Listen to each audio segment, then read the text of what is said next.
तो यार आजकल जब भी कोई बड़ी मूवी अनाउंस होती है तो उसके बारे में ऑफिशियली ज्यादा कुछ नहीं बताया जाता, लेकिन अनऑफिशियली पूरा इंटरनेट चिल्ला चिल्ला के बता देता है कि भाई क्या होने वाला है। कभी कोई ट्रेलर लीक हो जाता है, कभी किसी एक्टर के सेट से फोटोज वायरल हो जाते हैं, और कभी किसी रेडिट थ्रेड में किसी इनसाइडर ने पूरी की पूरी प्लॉट ही लिख दी होती है।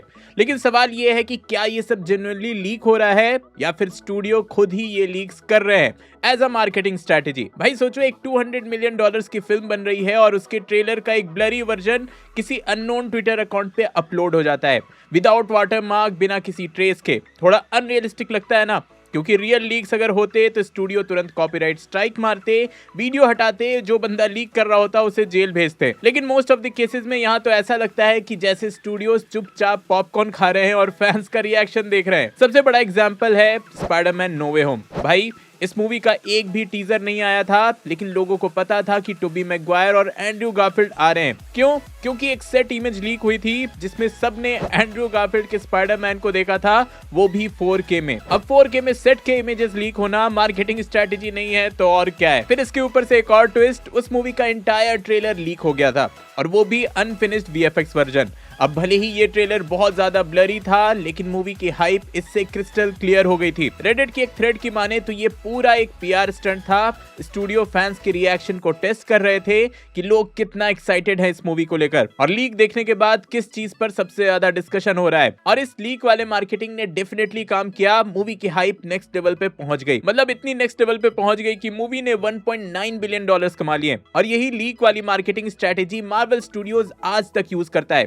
उनके प्रोजेक्ट का बज़ ऑल ओवर इंटरनेट होता ही है, भले ही उनकी मूवी आ रही हो या ना आ रही हो, बात उनकी ही होती है। और ये सिर्फ मार्वल स्टूडियोज तक लिमिटेड नहीं है, वार्नर ब्रदर्स भी इस टेक्निक का यूज करते हुए दिखे हैं। ऐसा ही कुछ बैटमैन वर्सेस सुपरमैन के टाइम भी हुआ था। कई चीजें जैसे लेक्स लूथर के प्लान्स, वंडर वुमन का लुक, इवन डूम्सडे के ग्लिम्स लीक हुए थे, और लोग कंफ्यूज थे कि भाई क्या रियल है क्या नहीं। बट मार्केटिंग टीम वाले पूरा साइलेंस मेंटेन कर रहे थे, because buzz was working.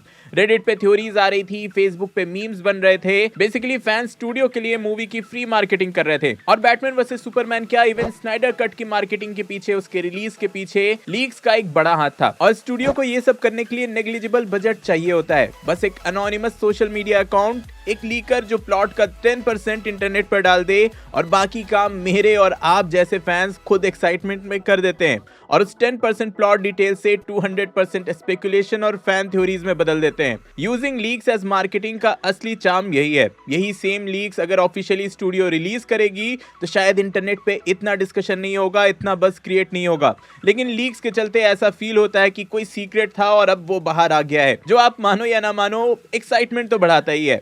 Marvel का तो पूरा इकोसिस्टम लीक्स पर ही चल रहा है। हर प्रोजेक्ट के सेट से कुछ ना कुछ निकलता ही रहता है। कभी कोई ब्लरी इमेजेस आ जाती हैं, कभी कोई कॉस्ट्यूम के डिटेल्स, कभी किसी इंडस्ट्री इनसाइडर से कोई कास्टिंग रिपोर्ट। और मार्वल वाले इन सब का कभी ऑफिशियल कोई जवाब नहीं देते हैं। क्यों? क्योंकि उन्हें पता है कि फैंस ही उनका बेस्ट प्रमोशन टीम है। अब देखो, सीक्रेट वॉर्स या अवेंजर्स डूम्स के रूमर्स ही सुन लो। अभी से रेडिट और ट्विटर पे लोग बोल रहे हैं कि ह्यूज जैकमैन फिर आ रहा है, टोबी और एंड्रयू गारफील्ड वापस आएंगे, इवन आयरन मैन के मल्टीपल वेरिएंट्स यहाँ दिखेंगे। क्या ये सब सच है? शायद हाँ, शायद नहीं, लेकिन एक बात सच है, लोग एक्साइटेड हैं। जब तक ऑफिशियली कुछ रिवील नहीं होता, लीक्स ही ट्रेलर है। और जैसे एक ब्लॉग में लिखा भी था कि मार्वल जैसे स्टूडियो के लिए कोई ट्रेलर लीक होना बिना उनकी परमिशन के इम्पॉसिबल है। हर फाइल इनक्रिप्टेड होती है, वाटरमार्क्ड होती है, और हर सिस्टम ट्रैकेबल होता है। फिर भी अगर लीक हो रहा है तो भाई वो इंटेंशनली हो रहा है। और ये जो लीक मार्केटिंग है, ये सिर्फ रेडिट या ट्विटर तक लिमिटेड नहीं है। यूट्यूबर्स जैसे हम लोग भी इस चेन का हिस्सा बन चुके हैं। मुझे पर्सनली खुद कई बार रैंडम ईमेल्स आए हैं फॉरेन से, जिसमें किसी अपकमिंग मूवी का सेट फोटोज या कॉन्सेप्ट आर्ट अटैच होते हैं बिना किसी कॉन्टेक्स्ट के। जैसे एक बार मुझे डेडपुल एंड वुल्वरीन के कुछ फोटोज आए थे, जिसमें वुल्वरीन और डेडपुल वॉइड के सेट पे दिख रहे थे। ना कोई सोर्स था, ना ही वाटरमार्क था, बस एक छोटी सी रिक्वेस्ट थी, you should share this in your next video. और जब तक मैंने सोचा कि ये सच है या फेक है, मुझे रियलाइज हुआ कि ये एक मार्केटिंग स्ट्रेटेजी भी हो सकती है। स्टूडियो शायद डायरेक्ट नहीं बोलते हैं, बट इस नेटवर्क के through they want creators to share stuff, ताकि एक आर्टिफिशियल बज क्रिएट हो। कह सकते हो कि ये एक फ्री मार्केटिंग चेन बन चुका है, जहां इवन मेरे जैसे क्रिएटर्स नोइंगली या अननोइंगली एक रूमर को वायरल बना देते हैं, और इससे सबका ही फायदा होता है। स्टूडियो को फ्री में मार्केटिंग मिल जाती है, मुझे एज क्रिएटर एक्सक्लूसिव कंटेंट मिल जाता जाता है और तुम सबको एज ऑडियंस अपकमिंग प्रोजेक्ट्स के एक्सक्लूसिव डिटेल्स। वैसे अभी रिसेंट के टाइम में एक नए लेवल की मार्केटिंग आई है जो कि आपने नोटिस किया होगा, वो है फेक लीक्स की। हाँ भाई, स्टूडियोज अब इंटेंशनली फेक इमेजेस बनवाते हैं ताकि असली प्लॉट सेफ रहे और फैंस का क्यूरियोसिटी हाई रहे। एग्जाम्पल के लिए कुछ टाइम पहले एक इमेज वायरल हुई थी जिसमें स्पाइडरमैन और डेडपूल को सीक्रेट वॉर्स के सेट पे दिखाया गया था। बाद में पता चलता है कि ये सब एआई जनरेटेड थी। इवन सुपर वुमेन की जो अपकमिंग मूवी है उससे लोबो का एक सेट इमेज वायरल हुआ था, वो भी एआई जनरेटेड निकला। लेकिन जब तक ये सबको पता चलता तब तक लोग 100 थ्योरीज बना चुके थे। रिजल्ट, फ्री बज, फ्री पब्लिसिटी और एक इल्यूजन की इनसाइडर इन्फो सिर्फ मेरे और आप जैसे हार्डकोर फैंस के पास है। अब इससे क्या होता है कि फेक लीक्स का यूज करके मार्केटिंग भी हो गई, बज भी क्रिएट हो गया और असली प्लॉट डिटेल्स रिवील भी नहीं हुए। तो मूवी देखने पर फैंस सरप्राइज ही रहेंगे, क्योंकि कौन सा लीक सही है कौन सा गलत, ये बताना अभी के टाइम पे लगभग इम्पॉसिबल हो चुका है। वैसे जहां तक मुझे याद है कि ये टेक्निक कई सालों पहले इंडिया में भी कुछ स्टूडियोज ने यूज किया था। हाँ, ये लीक कल्चर यहाँ भी चलता है, बस थोड़ा फिल्मी अंदाज में। मे बी आप में से कुछ लोगों को याद हो तो रावण के टाइम पर छमक छल्लो जो सॉन्ग लीक हो गया था, एकॉन का गाना जो लीक हुआ था एसआरके की मूवी से, और वो सॉन्ग पूरा इंटरनेट पर वायरल था। इंटरनेट पे क्या, वो टाइम तो इंफ्रारेड और ब्लूटूथ का था, तो लोग आपस में ऐसी ही वो फाइल शेयर किया करते थे। और मानो न मानो वो भी एक मार्केटिंग की स्ट्रैटेजी ही थी। एसआरके ने बोला कि लीक हो गया, फिर बोला कि कोई बात नहीं, फैंस को पसंद आया। मतलब डैमेज कंट्रोल नहीं, डायरेक्ट हाइप जनरेट करना था। वही चीज वाई दिस कोलाबोरेटी के साथ भी हुई। ऑफिशियली बोला गया कि सॉन्ग एक्सीडेंटली अपलोड हो गया है, लेकिन जो रीच उस गाने ने ब्लूटूथ एरा में निकाली थी वो किसी मार्केटिंग बजट से पॉसिबल ही नहीं था। गाना एंथम बन गया और आजकल भी कुछ इंडियन मूवीज भी यही सेम स्ट्रैटेजी का यूज कर रहे हैं। यहाँ भी मूवी का टीजर लीक हो जाता है, सेट से फोटोज कुछ लीक हो जाते हैं, रैंडम इंफॉर्मेशन बाहर लीक होने लगते हैं। अच्छा, इन सारे लीक्स को देखकर ये क्वेश्चन आता है कि ऐसी मार्केटिंग काम क्यों करती है? Why do leaks work? Simple सी बात है कि humans love secrets.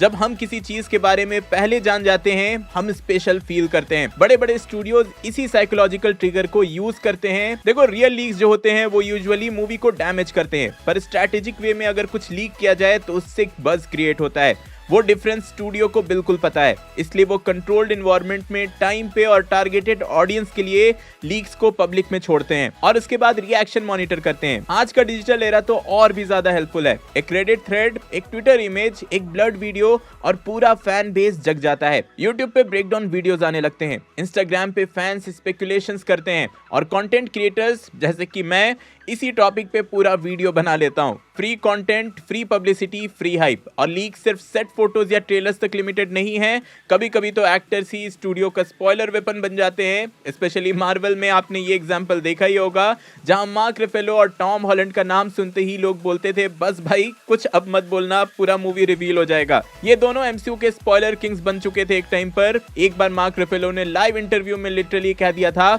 everyone dies. Wait till you see this next one. Everybody dies.